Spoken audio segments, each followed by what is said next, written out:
CCCI would, or these organizations will be able to convince our president to take action. We feel that we need more, and we need decisive actions and decisions. Tulungan ni Martin Romualdez at Saldico. Nakahanda na sa Quezon City, bagong-bago. Talagang bagay na bagay sa mga buhaya, anak ng kagwang. Pero ang tanong, makukulong kaya itong mga hinayupak? Animal naman talaga, oh. Okay to, mga business sector, galit na dismayado kay Bongbong Marcos. Hindi inibitahan sa kanilang 51st anniversary kagahapon at magpapatuloy po nga ho ngayon ang Philippine Chamber in Commerce and Industry. Animal na itsapwera si Marcos. Siyempre, sino ba yung mag-imbita ng mga negosyante sa isang pangulo na kurakot at panangiwi ang pangalan, ano? Puta, nakakahiya ho naman yan, mga kababayan ko. Ako sa inyo, Nyor, maglusi ka na lang. Kung bago ang lahat, palike mo muna, pa-share, pa-subscribe, at pakipindot po ang inyong notification bell upang lagi po tayong updated sa ating mga video.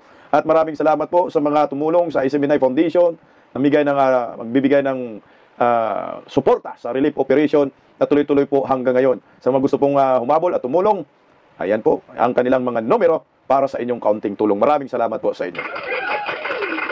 Pag-usapan po muna natin itong mga pihitan ng mga animal. Handa na ang pihitan. Kulungan ng mga buhaya, talagang pinaganda ni John Vic Remulla. Dapat John Vic, ikaw yung ipasok dan eh. So ito, narito ang, ayan o, kulay rin yung pintura ah. Ayan. Ayos.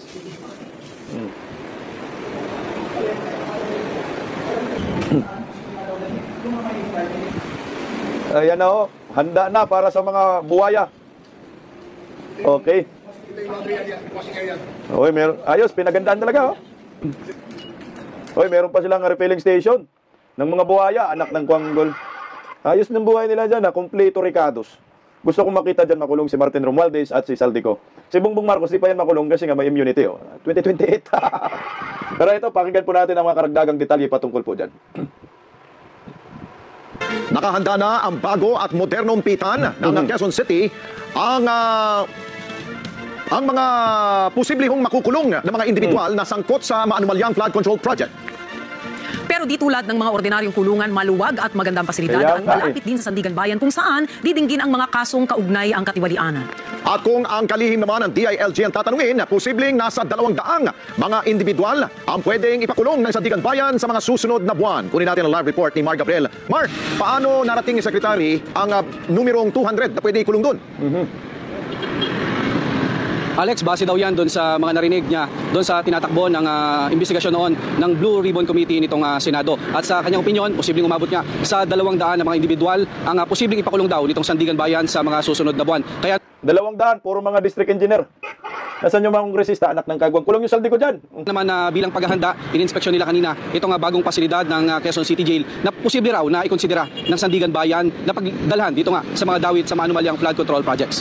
Ininspeksyon ni DILG Secretary John Vic Remulla at mga opisyal ng BJMP ang pasilidad ng New Quezon City Jail sa Payatas Road kaninang umaga. Layo ng inspeksyon ay ipakita ang kahandaan ng BJMP na tanggapin ang mga individual na dawit sa nabistong anomalya sa flood control projects. Ayon kay Remulla, posibleng umabot sa 200 individual ang ipakulong ng Sandigan Bayan sa susunod na buwan. Kabilang anya rito ang mga district engineer, congressman at mga senador. Kailangan kasi pakita natin sa tao na patas ang batas eh. Na porke senador ka na mayaman, na may kaya, na binoto ka. Kung may batas kayong nilabag, yung nagnanako ng 100 piso na lotion dito kinukulong, eh dapat yung nagnanako ng daan milyon at bilyon, dito na rin sila ipukulong. Nilinaw naman ng Kutsang ina, no, patas daw ang batas. Galing pa talaga sa kay Remulla. Alam mo, itong mga hinayupak na ko at akala mo may ginagawang matino sa bansa. Anong patas ang batas? Walang patas ang batas, pabor yan para sa inyong mga kakampi lang. Pero pagkalaban, walang patas kayo, mga Remulla, may araw din kayo. Matapos din yung inyong kahibangan, maniwala ho kayo. Tingnan mo yung nangyayari kay former President Duterte, anong ginawa ho ninyo? Patas ba yung batas doon? Tinid na po ninyo, kayong magkapatid, kasabwat kayo. Nangyayari kay Pastor Kibuloy, patas ba yung batas doon? Libo-libong kapulisan tumutugis, akala mo talaga mandirigma si Pastor Kibuloy. Walang patas ang batas sa panahon ho ninyo. Pagbayaran ho ninyo ang lahat ng kasalanan ho ninyo sa taong bayan, panggagago ho ninyo, may katapusan naman yan. Kaya nga swerte rin itong si Boyeng dahil nakapwesto dyan sa ombudsman may araw din naman kasi nga, alam nyo po yung ombudsman, itong taon man yan, ngayon, no? Inday Sara, kung maging presidente, nandyan pa rin ang animal na Boyeng. Pero may paraan naman si Boyeng na para matanggal yan sa pamamagitan ng warrant of petition or pwede rin po yan, ma-impeach talaga yan. Si Boying Rimulya, pag ma-impeach, ipakulong agad ni Inday Sara, anak ng kagwang, siya may dahilan, kinidnap si Tatay Digong. Nagreklamo pa si Boying ngayon. Kasi nga, meron daw mga 200 appointees na bago daw na dapat daw binabakante. O lolo, sabi na, you don't want to be arriving in a place, tapos lahat ng empty seats na ine-expect mo, na fill up na bigla. Sabi daw, considered as parang midnight appointees. I hope they can reapply and some of them to hand and courtesy resignation just to show good faith. Gagi, no, gusto pa niyang aperisainin yung mga opisyal ng ombudsman, 200 yun, mantakin mo, tanggalin mo sa pwesto. Ugok ka. Wala kang magawa kasi nga, bago ka lang eh. Pagdating mo, nakapwesto na sila, anong gagawin natin? Pagtatanggalin, anong kasalanan nila? Walang kasalanan, Bunying, itong magkapatid na Rimulya, may araw din itong mga ito, maniwala ko. Matapos din yung kaibangan na to. Nagkaroon ng kapangyarihan dahil kay Bongbong Marcos. Dahil, katropa, kahit saan, kahit kailan. Yan po sila. Tuloy ang kalihim na hindi niya pinapangunahan ng Sandigan Bayan. Nais lang daw nilang ipakita na may malapit na pasilidad na maaaring pagdalhan sa mga dawit sa anomalya. Hindi MC lang arbiter kung saan kukulong. The conditions are that it is the facility closest to the hearing center. Kasi the Sandigan Bayan is mga 10 kilometro lang wala dito. So ito na ang pinakamalapit. Sa ngayon, nasa 3,674 na mga PDL o persons deprived of liberty pa lang mula sa lumang city jail ang nakakulong sa pasilidad. May 80 detention cell pa ang bakante na kayang mag-accommodate ng 800 detainee. Ito yung isa sa mga detention cell dito sa loob ng New Quezon City Jail. At kung mapapansin nyo, mas malawak ito kumpara doon sa mga karaniwan na detention cell dito sa bansa. Ayon sa BGMP, may sukat ito na 47 square meters. At sa ngayon, mayroon nga itong 5 double deck at kayang mag-accommodate ng hanggang 10 PDL. So hindi gaya sa ibang kulungan, napakaluwag ng kulungan na ito para sa mga detainee. At sa bahaging ito, may sarili itong lababo at mayroon ding sariling comfort room. May sarili silang bowl at mayroon silang shower room. There will be no air conditioner, there will be no cell phones, there will be no laptops or tablets. Pwede lang ng forms of communication is a computer kung teleconference sa lawyer nila or landline na pwede makinig ng BJP kung anong pinag-uusapan nila. May pasilidad naman daw para sa mga dadalaw na pamilya at abogado ng mga PDL. May medical care facility din sa loob at may open space kung saan pwedeng magpaaraw at mag-exercise sa mga PDL. May sapat din daw silang bilang ng mga jail officer na bawat isa ay lalagyan ng body camera. Cameras na yon, hindi mo pwede ipatay. So, ang bago standard namin, hindi mo pwede patay habang naka-duty ka. May sound, naka-wire siya sa internet. So, maririnig namin lahat na nangyayari. Tapos kung off-duty, ang memory niya nasa server siya. So, unlimited. Nasa cloud yung memory niya. So, lahat ng conversation kung subukan nilang suhulan ng ang mga jail guards namin, makikita namin lahat. Tragis. Alex, pinag-aaralan din ng DILG at ng BGMP yung paglalagay ng isang high-quality cell dyan sa loob ng pasilidad na yan na meron daw ng mga hospital facilities para kung isa daw doon sa mga detainee ang mag-request ng hospital arrest ay posible na doon sila i-treat sa loob nitong pasilidad at hindi na kung saan pang mga hospital. Bira, pag nagsalita si John Vic, akala mo galing sa inuman.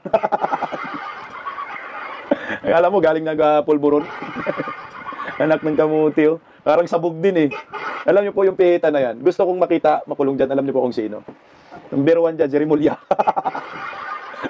Anak ng kagwang, no? Nagpagawa siya ng kulungan, siya pala yung ikukulong. Puta, hindi malayo mangyari yan, ha? May kaso man yan sila.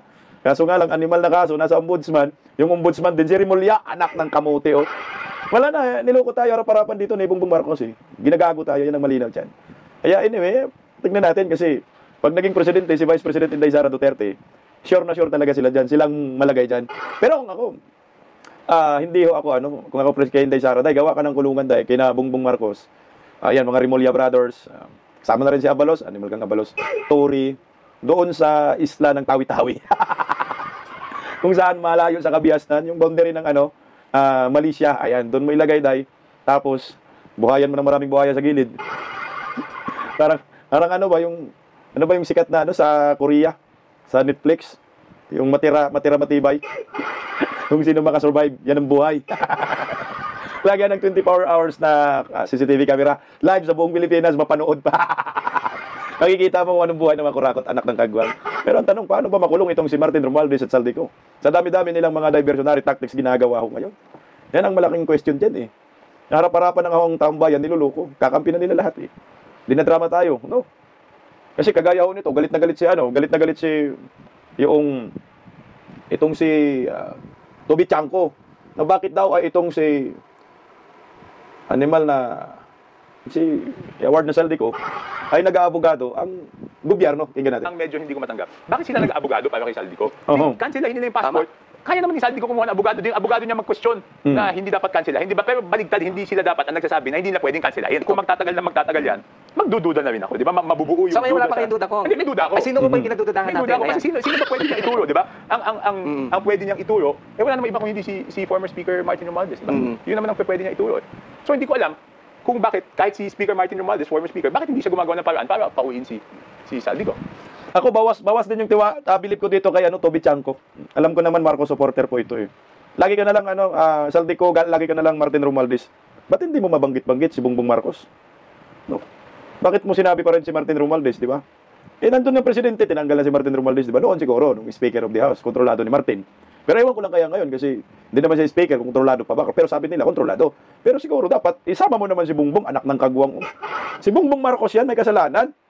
Hindi talaga yan, pwedeng ikansila ang pasaporte ni Saldico. Kasi si Bongbong Marcos madali dyan. Mapilitan maglabas ng red notice para mahanap si Saldico kung wala ng passport, di ba? So ngayon, ang may control dyan, pag inutos siya ng Pangulo sa Department of Foreign Affairs na kansilahin ng passport, matik yan makansila. Pero sa ngayon, walang kautusan, hindi pwedeng a-action ang Department of Foreign Affairs. Nasa kay Bongbong Marcos talaga yan. Kung desidido talaga silang makulong itong si Martin din kasama. Si Saldico, hindi sana matagal nang ginawa ho yun. Di ba, trilyon-trilyon, kaladkad na yung pangalan. Iniingatan lang nila. Kasi nga, pag madali na ng tuluyan si Saldico, kaya nga mayroong ICI.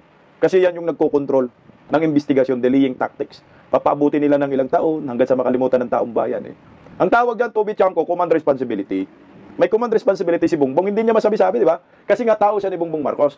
Kaya nga, kagaya itong sinasabi ni Atty. Glinchong. Bili ba kay Atty. Glinchong? Command responsibility yan eh. At the end of the day, he is the one who implements the budget. Correct. Pangulong Bongbong Marcos Jr., sinasabi po niya kamakailan na ito pong pagdawit po sa kanya kaugnay po sa korupsyon is bahagi lamang po ng sinasabing politika. Ano ho ba yung masasabi po ninyo doon, attorney? That's a convenient excuse for Mr. Marcos. Remember, Mr. Marcos is the chief executive. He implements the budget. Nandoon yun ang mga insertions. Correct. Remember, doon sa zona niya in 2023, 2024, if I remember, di ba pinagyayabang niya yung 5,500 flood control projects? Correct. Na 2 days later, binaha yung Metro Manila. In fact, that proves na alam niya yung mga flood control projects na yan. He knows about them. And it is not, hindi naman lingid sa kanyang kaalaman na bumabaha at bumabaha. Hindi pa pumasok sa isipan niya. We have 5,500 flood control projects. Yung baha hindi humuhupa, hindi nawawala. There must be something wrong. So, he should have investigated it last year pa, hindi ngayon, when he's trying to save his administration. Command responsibility yan eh. At the end of the day, he is the one who implements the budget. Ini-insert ka ng mga congressman yung kanilang mga pondo. But it's the executive department, through the Department of Public Works and Highways, which implement it. So, hindi mangyayari yan kung walang pagsabahan. Tama ka, Atty. Glinchong. Ito yung mga katagang hindi kayang banggitin ni Toby Chanco. At hindi kayang banggitin ng mga Dilawan at Penklawan. Command responsibility. Maliwanag po dyan, yan, na may command responsibility itong si Bongbong. At marinigurado, alam niya lahat ito. Diba? Tama nga yung sinasabi ni Manong Chavit. Kung hindi mo alam ang nangyayari sa bansang ito, ano kang klaseng presidente ka? Ang tawag dyan, tanga ka. Oo! Kasi nga, tingnan mo ang mga mainstream media, hindi talaga nila makaladkad. Hindi talaga nila masabi yung tinatawag na command responsibility. Merong command responsibility si Bongbong Marcos. Hindi na kaya yun eh. Pero bilib ako sa SMNI, kahit tinanggalan na po sila na pag-ere, yung franchise nila, ayan pinalabas nila yung ganitong klaseng mga statement, kagaya ni Atty. Glinchong na buhay. Command responsibility, na dapat ito mo, ay re-rehistro sa utak ng maraming Pilipino. Lalo na po yung mga Dilawan, Penklawan, ang mga animal. Hindi ninyo alam yung salitang command responsibility, anak ng kaguwang Mga scholar ng bayan, minsan hindi kayo sumisigaw ng Bongbong Marcos resign. Inday Sara yung pinag-iinitan ninyo. Wala namang kinalaman si Inday Sara sa budget, anak ng kamote. Ang tatalinong bubo ninyo, mga hunghang. Tingnan mo, sino ba yung nagsalita ng command responsibility na yan? Si Chavit Singson, di ba? Si Manong Chavit Singson. Sinabi niya yun. Excuse me po. Na may command responsibility si Bongbong Marcos. Kaya nga pinagre-resign ni Manong Chavit Singson. Na dapat yung makulong talaga dyan sa kulungan, ano yung ginawa ho ninyo, kayo yan, Tropang Rimulya kasama si Bongbong. Anong nangyari kay Manong Chavit Singson? Siya yung pinag-iinitan. Siya ho ngayon, yung kinakasuhan sa ombudsman ng plunder, anak ng kagwang. Isipin mo kung sino yung naunang nagsisiwalat na merong ghost projects daan sa norte, isama nyo sa investigasyon, naglabas ng ebidensya, sa katutak na ebidensya. Pero ano ho nangyari?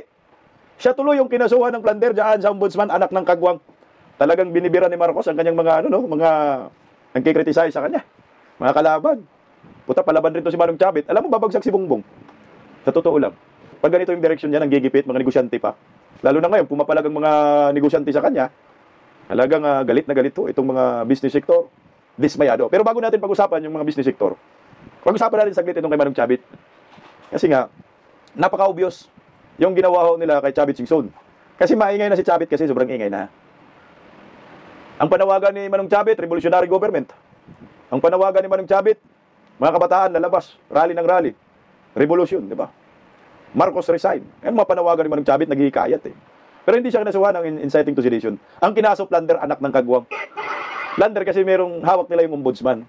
Kayang lutuin at kayang manubrahin ni Boyeng Remulla, yan ang Marcos admin. Ang tanong, hanggat saan ang kaya ng gobyernong paikutin ang utak ng maraming Pilipino? Mag-iingat sila kay Manong Chavit dahil si Manong Chavit meron siyang kakayanan at experience kung paano masipa ang nakaupong presidente. Pakinggan muna natin si Manong Chavit sa tungkol po dyan sa kanyang inireklamo sa kanya bago natin pag-usapan yung mga business sector. Diyan sa ombudsman. Narito. Ombudsman. Kalukuhan mo ito, this is another diversionary tactic.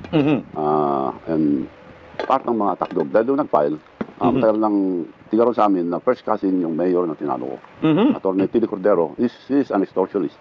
Ilang beses namin binigyan ng pera tuwing humihingi. So, nagpapadala naman ako. Maya-maya hingi. Ang last lang, nagpunta sa bahay. Mismo, nagpunta sa bahay. Sa Narvacan.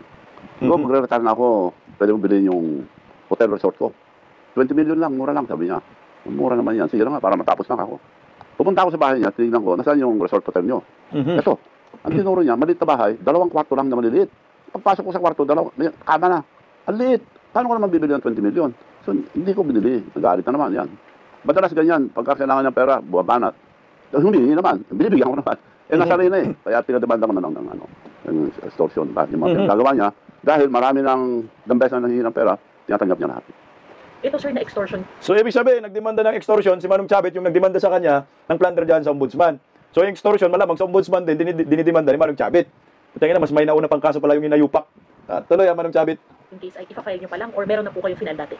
Yung pinsan buo niya na mayor, 10 years ago, pinailang ko na, hindi lumalabas sa ombudsman. Dapat yun ang kasi kasuhin niya sa ombudsman. Ginawa nila, in one barangay lang. Marami yan ha. Several pinirman ng vice mayor, the whole board, the councilors, ng resolution.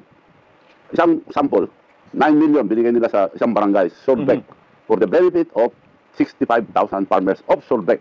Solbec is just one barangay. Saan sila kikita ng 65,000 na farmers? The whole population of the whole town at that time is 44,000. So sila naglalagay ng ghost farmers. Hindi lang yung marami yung 45,000 farmers. 45,000 farmers parang ginagamit. Hundreds of millions na nawala dyan. So pinag ko lahat. Isa lang lumabas. Ang dami pang nakapal doon dahil nakaparking fee ata. So dapat yun ang halungkatin po nila bago sila magbintang. Puntahan ko lang tong plunder complaint nila. Yes. Ang sinasabi po ay bumili po kayo nung mayor pa kayo ng Narvacan ng overpriced ng 100 million na piece of land. Ano po masasabi niyo doon? That piece of land, 10 hectares. Malaki. At that time, ang presyo noon, 8,000 per square meters. Yung mga mas mahal pa eh. Pero pinasyon nila ng 8,000 per square meter. Meaning, 10 hectares is 800 million. Ako na nag-arrange dahil ayaw ko kumita. Gusto ko lang tumulong. Wala silang panglalagyan ng bagong market.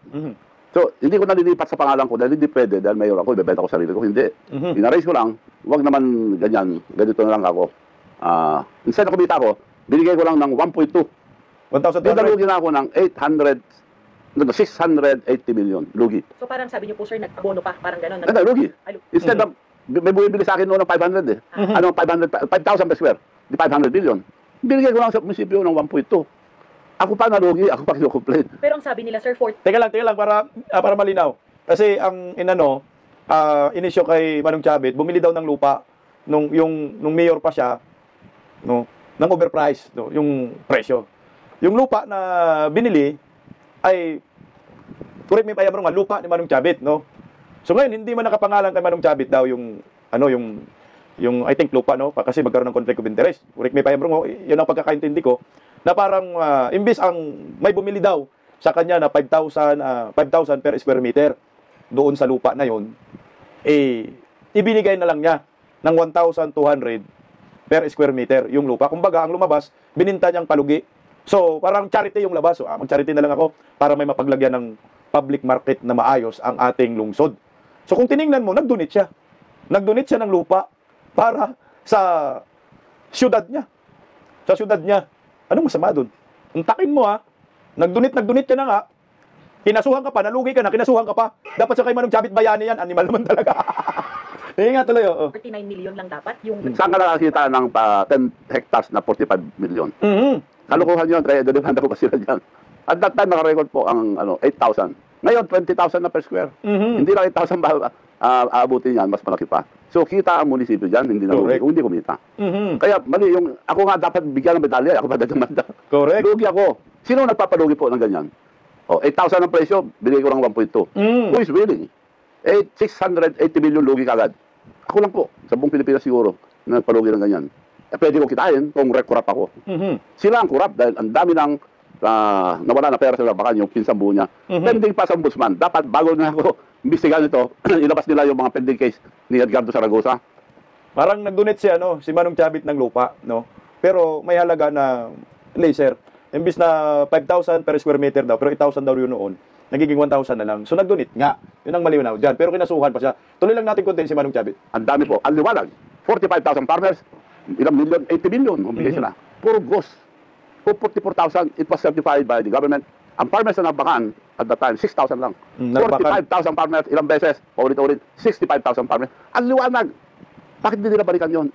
Yun, demanda nila ako kung hindi totoo siya, sabi ko. Sir, ang sinasabi pa po niya doon sa complaint ay dahil donate yung lupa para sa economic and industrial purposes, dapat daw po hindi nyo binenta. Wala mag-donate. Sino mag-donate?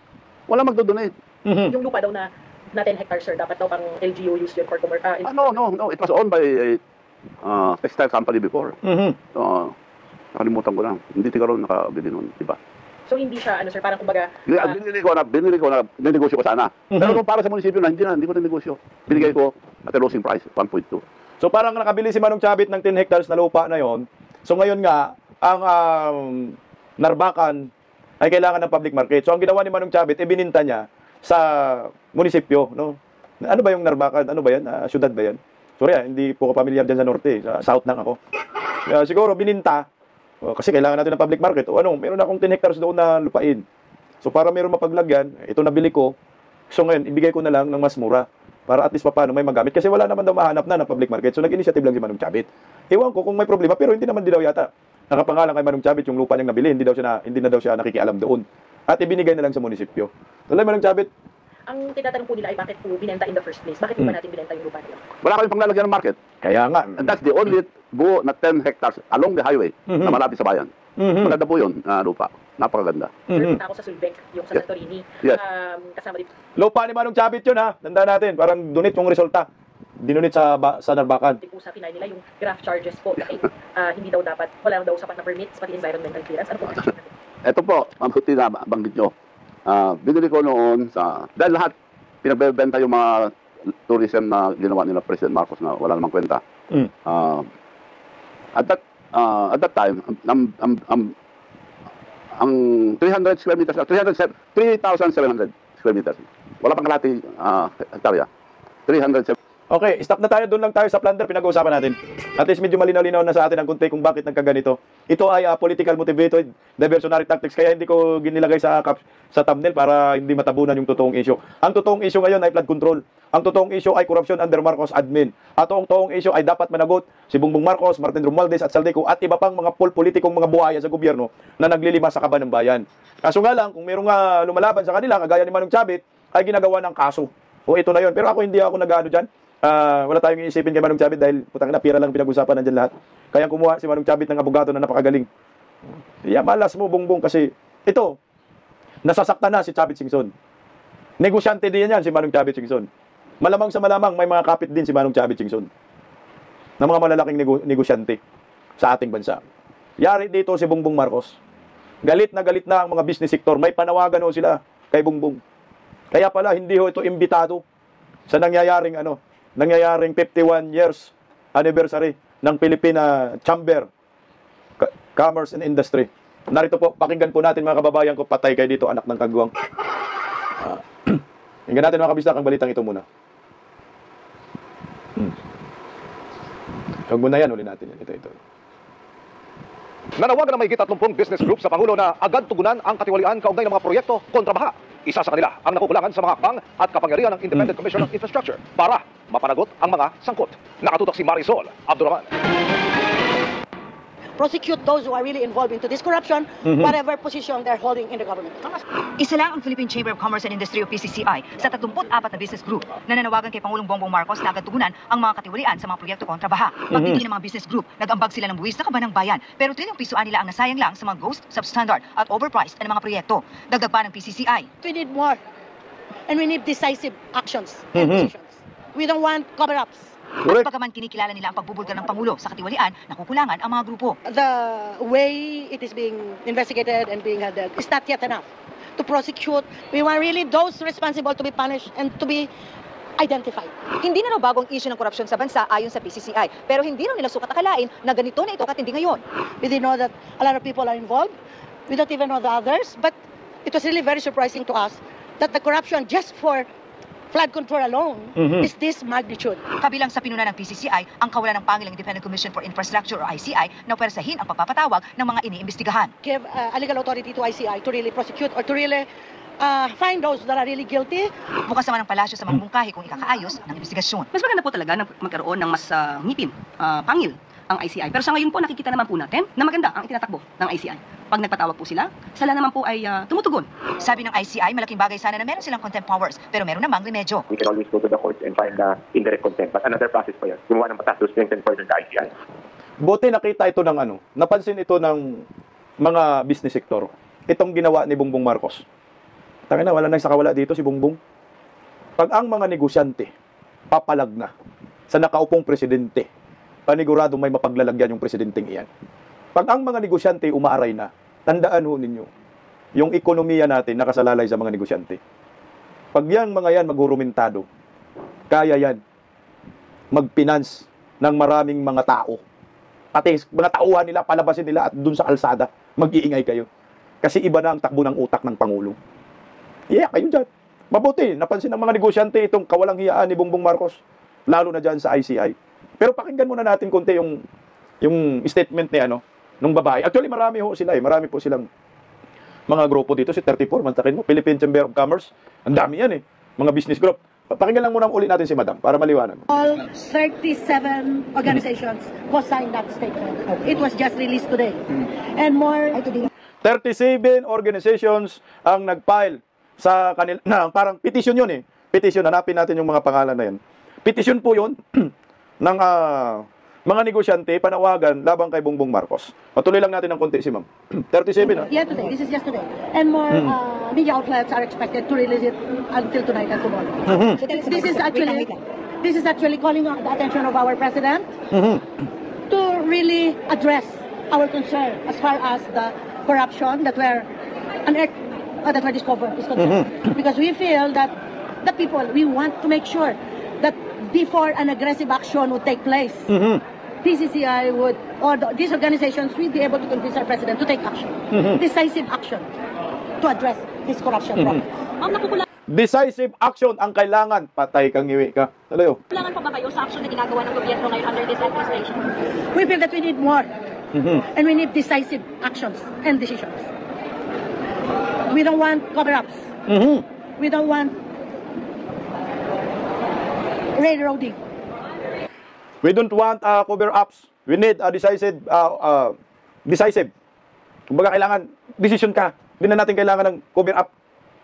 Kung kita mo ito kurakot-kurakot yan, kahit pinsan mo, puta, ipakulong mo. Kahit kalyado mo, ipakulong mo.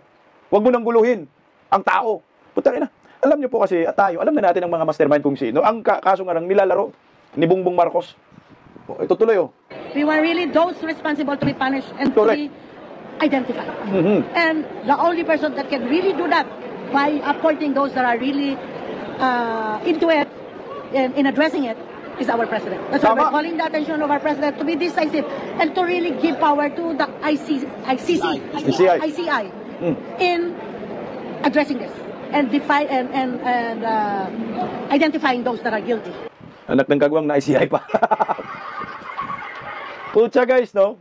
Mukhang tinatabla na rin yung mga negosyante. Talagang mukhang tinatabla na na ano na rin sila pumapalag na rin, bumuboses na rin sila sa nangyayari ngayon. Identified naman na talaga kung sino yung mastermind. Ang problema, paano po nila pangalanan dyan sa ICI? Ang mastermind, yung nag-appoint sa kanila, anak ng kagwang. Kaya mahirap, pinapaikot tayo, wala nang pag-asa. Pero ito, kung hindi sila titino, kaya dapat nang gawin ni Bongbong talaga, kung may delikadisa siya, mag-resign na lang siya. Alam ng taong bayan, may command responsibility siya. Alam ng mga negosyante, mantakin mo ito, ang dami ito 37 po ito, malalaking organisasyon ng mga negosyante sa ating bansa. Sabay-sabay na nanawagan. Association of Abaca Pulp Manufacturers of the Philippines, Association of Certified Public Accountants in Commerce and Industry, Association of International Shipping Lines Incorporated, Association of Petrochemical Manufacturers of the Philippines. Mga asosasyon talaga ito.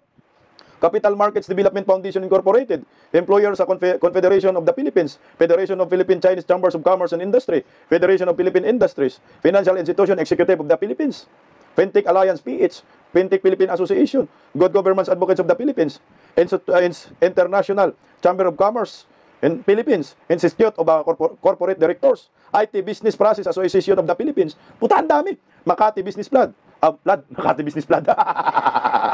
Aray ko. Makati Business Club. Alam ko yung Makati Business Club. Di ba kakampi ito ng UM noon at itambalos-los, anak ng kagwang. Justice Reform Initiative. Galit na rin sila. Management Association of the Philippines, Philippine Association of Legitimate Service Contractors, Philippine Chamber of Commerce and Industry, Philippine Exporters Confederation, Philippine Food Exporters, Filipino CEO Circle, puta. Lahat ng mga negosyante, galit na kay UM, patay kang baka ka. O pakinggan muna natin yung isa pang balita dito, tungkol dyan. Hindi na rin napigilan ng mga negosyante na maglabas ng hinaing laban sa anilay historic at unprecedented na korupsyon. Panawagan nila kay PBBM, pananagutan at konkretong aksyon. Yan ang agenda report ni BNC Business News Anchor, Mikey Oreta. 17 trilyon piso na ang utang ng bansa at patuloy pa itong tumataas. At sa isang pambihirang pagkakataon, iisa ang tanong ng mga negosyante at mga ordinaryong Pilipino. Saan nga ba talaga napupunta ang pera? Nagtipon ang pinakamalaking business group sa bansa bilang isang matibay na pahayag ng pagkakaisa. Ang Philippine Chamber of Commerce and Industry, Management Association of the Philippines, Makati Business Club at iba pang grupo ng mga negosyante at mga civic group. Nagkaisa upang manawagan ng pananagutan at konkretong aksyon mula kay Pangulong Ferdinand Marcos Jr. Hiniling nila tapusin na ang tinatawag nilang historic at napakalaking corruption scandal na may kinalaman sa mga proyekto ng flood control at infrastructure sa buong bansa. Babala ng mga grupo, bilyong-bilyong piso ang nawala dahil sa mga ghost projects, mababang kalidad ng mga output at sobrang taas na siningil sa mga proyekto. Ang pondo na dapat ay para sa kaunlaran na ubos sa katiwalian. Yari. Very simple. I think government, whether it's the ICI or the Department of Justice or something, they should prosecute because to everybody's perception, there seems to be a lot of evidence there going up against certain people. Certain people have admitted wrongdoings already. Let's start with that, and then we go up the food chain. We're going to continue to hold discussions and be a platform to bring about dialogue and data, so that we can continue to make recommendations on how the budget will be allocated and how it will be dispersed. We've got to force the government to see this through. These investigations. A head's got to roll. Nananawagan ang mga business group sa Malacanang na bigyan ng buong kapangyarihan mag-imbestiga ang Independent Commission on Infrastructure or ICI. Kasama sa mga lumagda ang mga pinakamalaking exporters, manufacturers, bankers, women's business councils at technology associations. Kumakatawan sa libo-libong kumpanya, milyon-milyong manggagawa at bilyong-bilyong pisong buwis na ibinabayad sa gobyerno. Marami sa kanila ang nagsasabing ito ay isang moral at economic emergency. Mula boardroom hanggang business conferences, iisa lang ang sinasabi ng mga Pilipino. The projects may be ghost projects, but the debt is real. Sa ngayon, mahigit 17 trilyon pesos na ang utang ng bansa, katumbas ng halos 144,000 pesos kada Pilipino. Bagsak ang ekonomiya natin dito. Sa akin nakikita. Kasi hindi ito magandang impresyon sa isang bansa. Pag merong mga negosyante pumapalag na dahil sa korupsyon. Butya ito, agaw pansin po ito sa international community. Simple lang naman ang dahilan. Kung yung mga local investors sa isang bansa pumapalag dahil sa korupsyon, umaaray na sila at nananawagan na aksyonan ito ng presidente, paano pa kaya yung mga foreign investors na nag-invest dito at mag-i-invest pa? Panigurado, mag-iisip sila ng hindi maganda, negative impression sa ating bansa. So ngayon, anong mangyayari dyan? Madadivert yung kanilang mga investment sa ibang bansa, imbis na papunta sa Pilipinas. O kung meron na silang mga investment dito, itatransfer na nila. I-withdraw nila, kukunin nila, sirado yung kumpanya, hahanap sila ng ibang bansa kung saan mas lesser ang korupsyon. Putay na, bagsak ang Pilipinas pag ganito. Kaya kung ako advisor ni Bongbong Marcos, kung meron pa siyang delikadisa at puso sa mga Pilipino na natitira, kailangan po niya magbitiw sa pwesto. Mag-resign na lang siya. Kaysa babagsak at babagsak po tayo. Ito hindi to biro ha. Mga negosyante, ilan po yung kanilang mga empleyado dyan? Milyon-milyon. Nagbabayad sila ng buwis, bilyon-bilyon, trilyon pa nga pag pinagsama lahat eh. Malalaking asosasyon, malalaking organisasyon pumalag. Kung ano ang magiging epekto sa ekonomiya ng ating bansa, bagsak ho ito. At siguro ang mga negosyante, hindi rin naman sila papayag na malugi lang sa kanilang investment dito sa bansang ito. Tingnan mo ha. Kung si Bongbong Marcos, inatsupwera, si Vice President Inday Sara, inimbita pa nila. At ngayon yung huli ng anniversary nila, ngayong araw. Pero hindi po imbitado si Bongbong. Legit, inatsupwera ng mga negosyante. Narito po, panoorin natin. Kung yari kayo, mga kumag kayo. Harap sa mga negosyante at industry leaders, si Vice President Sara Duterte sa pagbubukas ng 51st Philippine Business Conference and Expo. Sa kanyang talumpati, binigyang diin din ng bise na ang teknolohiya ay maaaring gamitin bilang sandata laban sa korupsyon sa pamamagitan ng digitalization ng mga proseso at pagpapadali ng mga transaksyon sa gobyerno. More importantly, it is our weapon against corruption. As we digitize, we automate our processes, make data and all government transactions seamless, borderless, and transparent. And we leave no room for scrupulous backdoor transactions. We take away the power of corrupt leaders to manipulate public funds and capitalize on people's money for their personal interests, greed, and political ambition. Iginiit din ni Vice President Duterte na dapat gamitin ang digital transformation upang palakasin ang serbisyo publiko at sanayin ang mga Pilipino na maging job creator at innovators sa digital economy. Matapos ang kanyang talumpati, agad na umalis ang Vice Presidente. Tampok sa 2-day event ang mga exhibit at presentations mula sa pinakamalalaking kumpanya at business innovator sa bansa, kung saan katuwang ng PCCI, ang Billionario News Channel at Abante Billionario Media Group bilang official media partners. Corina, ilan naman sa highlights ngayong araw ay ang isinagawang mga plenary session kaninang hapon kung saan dumalo sina Director Amorsolo, Camara Jr. ng Department of Education at maging si ICT Secretary Henry Ruel Aguda. At kanina rin ay napag-usapan iba't ibang mga paraan ng digital transformation, whether it's in the business sphere, whether it's in the customer-facing side. At isa rin yung mga napansin natin, buong araw na dito tayo nagko-cover, talaga namang usap-usapan, talk of the business town, ika nga, itong ang nangyayaring investigasyon sa flood control scandal. Bukas din ay inaasahang may mga pupunta pa rito dahil 2 days itong conference dito sa SFX Convention Center. Corina. So Paulo, sino pa ang inaasahang pupunta bukas dyan sa PBCE? Marami-rami, Corina. In fact, bukas ay aasahan dito si Public Works and Highway Secretary Vince Dizon. Isa sa mga inaasahang pag-uusapan dyan, yung digital transformation din pagdating naman sa sektor ng infrastruktura. So we will probably get some insights from him. He'll be taking part in one of the forums here. Nandito rin bukas si Executive Secretary Lucas Bersamin para katawanin si President Ferdinand R. Marcos Jr. at ihahain kay E.S. Bersamin yung 5 resolusyon na dadalhin o gagawin dito ng PCCI. Yung isa daw doon, Corina, I've been told, ay tungkol nga sa mabilisang pag-address ng corruption issues na siya namang laman pa rin ng balita hanggang sa mga oras na ito, Corina. May binigay ba na dahilan kung bakit hindi makakarating daw si Pangulong Marcos? Ang nabanggit kanina, Corina, ay di umano'y may mga prior commitment ang Pangulo at nirerespeto din naman yan ng PCCI. Pero traditionally, itong mga ganitong Philippine Business Conference and Expo, usually ang nagsisimula dyan is the Vice President. Ang closing night naman ay ang Pangulo. So abangan natin kung sakali pang magbago ang schedule ni PBBM, bigla siyang dumating dito bukas. That will be a welcome development for the business community. Lalo timing nga yung naging pagtawag ng business community sa Marcos administration na ayusin ang mga aligasyon ng korupsyon. Patay kang baka ka. Paano pupunta dyan si BBM? Sasampalin nga ng resolusyon. It's a puwera. Isipin mo si Lucas Bersamin lang ang pupunta. Ikaw ba naman alam mo na, galit na yung business sector sa'yo, pupunta ka pa. Merong 5 resolusyon, di umano, ang ginawa ng mga business sector para dito kay BBM sasampalin ng resolusyon, anak ng kagawang patay ka dyan. Wala na, tibag, dito si BBM, tibag na dito. Pag hindi siya dito mag-iingat, mukhang maulit muli ang history, ang kasaysayan ng ating bansa. Wala kayong magawa dyan. Dahil harap-harapan panluloko, harap-harapan panarantado sa mga Pilipino. So ito, ang magiging impact ko ito dito sa Marcos admin ay talagang delikado po sila at negatibo po ang magiging resulta. Pag tiningnan mo, mukhang wala nang kakampi si Bongbong Marcos ng mga negosyante. Kasi kung ang mga negosyante ay mayroong pang mataas na kumpiyansa kay Bongbong Marcos, edi sana wala silang mga statement na ganito. Wala po silang mga resolusyon na ganito. Kung ang mga negosyante ay kontento sa ginawa ni Bongbong Marcos bilang isang pangulo at paglaban kuno sa korupsyon ng ating bansa, hindi sila maglabas ng mabigat na mga ganitong statement at may 5 resolusyon pa. Anong sabi? We need decisive. Kailangan daw decisive ka, Bongbong. We need more. Ang problema nga, yan na lang ang kaya, ma'am. Wala na. Ang Pilipinas, papunta na tayo sa kumunoy. Hindi makinig si Bongbong Marcos. Panigurado. Iyak ang mga bubonistang, tanganistang, loyalista ni Ngagba. At yung ginawa nilang kulungan dyan, pihitan, sila yung papasok dyan pagdating ng panahon pag naging presidente na si Inday Sara Duterte. Kaya abangan na lang ho natin ang mga susunod na mga hakbang ng mga negosyanteng ito. Bisdak Pilipinas, God first.